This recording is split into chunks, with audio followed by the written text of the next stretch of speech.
प्रणाम गुरुदेव, मैं नीरज बोल रही हूँ। गुरुदेव, मैं साधना में कैसे गति करूँ? कृपया मुझे मार्गदर्शन करें गुरुदेव। क्योंकि अभी तक मुझे सिर्फ जो मैंने अनुभव किया है, मुझे नीला आसमान दिखाई देता है और मेरी आंखों से ऐसे लगता है पर्पल कलर निकल के पूरे आसमान में बिखर रहा है।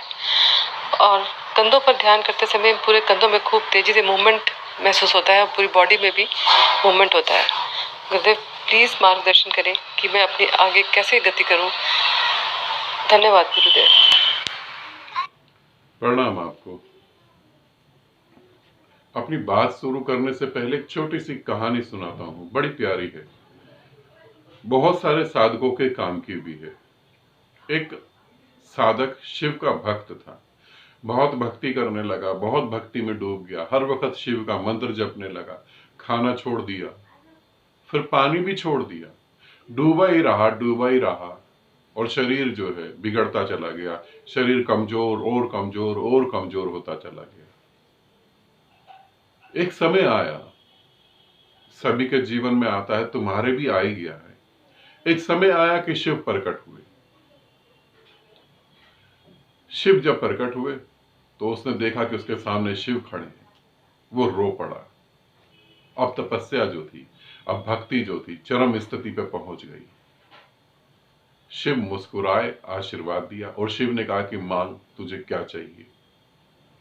और वो खुशी के मारे पागल सा हो गया। दर्शन ही दुर्लभ है, अगर उसके दर्शन हो जाए तो फिर बात ही क्या है। परमात्मा तुम्हें नजर आ जाए, फिर मांग उठती भी कहाँ है। फिर भी उसके मन में एक विचार उठा, क्योंकि ये टेस्ट होता है, ये तुम्हारा एक एग्जाम है। परमात्मा जब आता है तो उससे पहले वो बोलता है कि मांग, तू क्या मांगता है। तुम कहते हो मुझे गुरु बनना है, परमात्मा समझ जाता अभी वासना बाकी है, तो तुम रुको, अभी गुरु बनो, फिर तुम, वो छोड़ देता है। तो उसी तरीके से शिव ने बोला कि मांग, और वो मांगने के लिए हुआ ही था। अचानक एक दूसरा विचार आया। उसने शिव से पूछा कि तुम पहले मेरे एक प्रश्न का उत्तर दो, तब मैं मांगूंगा। उसने कहा कि क्या ये जो मैं मांग रहा हूं, जो मुझे मिल रहा है, ये मेरी तपस्या से मुझे मिल रहा है? मैंने इतना तप करा, इतनी भक्ति करी, इस कारण मुझे मिल रहा है? तो तुम कौन होते हो देने वाले? अगर मेरी ही तपस्या से मुझे मिल रहा है तो फिर तुम होते कौन हो देने वाले? तुम कैसे कह रहे हो मांग? ये तो मेरा अधिकार है, मैं ये कह सकता हूं मैं अपना अधिकार ले रहा हूं, मैं मांगूंगा क्यों? और अगर उसने कहा कि अगर तुम्हारी कृपा से हो रहा है तो तुम बड़े दुष्ट हो, मेरे इतने साल क्यों बर्बाद करे? तुम्हें ही कृपा करनी थी तो कृपा कर देते तुम, मेरे को पागल क्यों बनाया तुमने? प्रश्न दोनों तरफ से तर्कपूर्ण है। समझदारी से देखा जाए तो बिल्कुल ठीक है। अगर मेरे ही कर्मों से और मेरी ही तपस्या से ये सब हो रहा है तो फिर तुम होते कौन हो? फिर तुम्हारा अपना अस्तित्व नहीं है, फिर तो मेरा ही। और अगर तुम्हारी कृपा से तो फिर मैं इतने साल धक्के क्यों खाए मैंने? शिव मुस्कुराए। उसने कहा तेरी तपस्या से और मेरी कृपा से ही घटित होगा। तू मेरी कृपा को महसूस कर पाएगा, उसके लिए तुझे एक ऊंचाई चाहिए। अगर उस ऊंचाई तक तू नहीं आएगा तो मेरी कृपा को महसूस नहीं कर पाएगा, तब तुझे कुछ भी नहीं होगा। एक ऊंचाई पर आने के बाद तुझे ठहरना है, तुझे संतोष रखना है, तुझे रुकना है। तेरा वो धीरज, तेरा वो संतोष ही बताएगा कि तू उस योग्य हो चुका है। अगर तू वहां पर आने के बाद बहक गया तो इसका मतलब तू वहां टिक नहीं पाया। अब जो तुमने पूछा है कि नीला आकाश दिखाई देता है, आंखों से पर्पल कलर निकलता हुआ दिखाई देता है, अब और गति कैसे बढ़े, और मैं क्या करूं? मैं तुम्हें बताऊं, और तुम्हें अब कुछ करने की जरूरत नहीं, अब सिर्फ इंतजार करो। तुम्हें जो ऊंचाई छूनी थी, जो तुम्हारी सीमाएं हैं, जो तुम्हारी अपनी क्षमताएं है, जो एक आदमी का मन, एक आदमी का दिमाग, उसका पूरे खून का एक एक कण जो जन्मों से प्यासा है, वो एक जगह आ गया। इससे ज्यादा तुम कुछ नहीं कर सकते। अब इंतजार करो बस, और कुछ नहीं, सिर्फ इंतजार।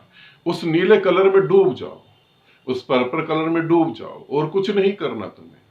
यहां तुम्हें इंतजार करना है, इसको समझो। इंतजार ही तुम्हें बताएगा कि तुम्हारे मन में बेचैनी है। अगर कुछ और करूं और परमात्मा मिल जाए, ये बात बेचैनी पैदा करती है, ये तनाव पैदा करती है।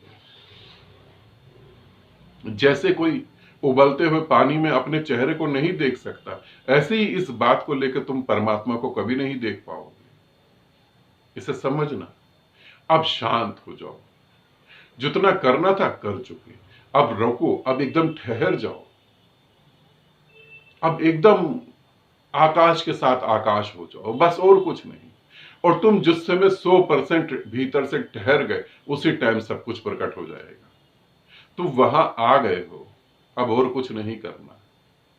इस कथा को, इस कहानी को समझना। उस ऊंचाई पे आने के बाद हजारों साधक वापस फिर गिर जाते हैं नीचे। इतनी ऊंचाई पे पहुंचने के बाद जब उन्हें लगता है कि मुझे सब कुछ पता लग गया, तब उन्हें लगता है कि मैं सब कुछ जानता हूं, मैं सब कुछ जानता हूं, सीधा नीचे आ जाते हैं। मैं गुरु हूं, सीधा नीचे आ जाते हैं। मैं लोगों को ज्ञान दे सकता हूं, सीधा नीचे आ जाते हैं।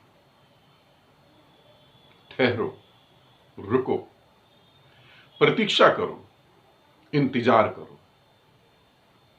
इसे समझना। एक आखिरी उदाहरण देके समझा रहा हूं। जैसे एक हस्बैंड वाइफ प्रेम करते हैं और वो वाइफ जो है बच्चे को कंसीव कर लेती है। अब उसके पेट में बच्चा आ गया, अब क्या करे? इंतजार, एक समय का इंतजार। परमात्मा इतना शक्तिशाली है, अगर उसे खुद भी मां के पेट से पैदा होना पड़े तो उसे भी 9 महीने का इंतजार करना पड़ता है। वो अपने नियम नहीं तोड़ सकता। अपने लिए ही अपने नियम नहीं तोड़ सकता तो तुम्हारे लिए नियम कैसे तोड़ देगा?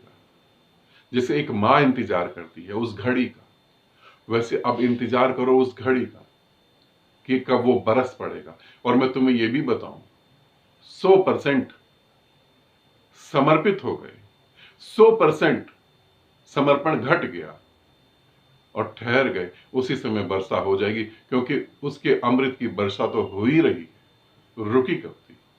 तुम्हारी बेचैनी के कारण। पूछो मत कि और गति कैसे बढ़ाए, गति जो बढ़नी थी बढ़ गई। अब इस नीले आकाश में ठहरना, इस चेतावनी को ध्यान रखना, नीले आकाश में ठहरना। वासनाओं में वापस मत उतर जाना। लोग उतर जाते हैं, तुम मत उतरना। आनंदित रहना, सदा खुश रहना। बहुत बहुत प्रेम तुम्हें।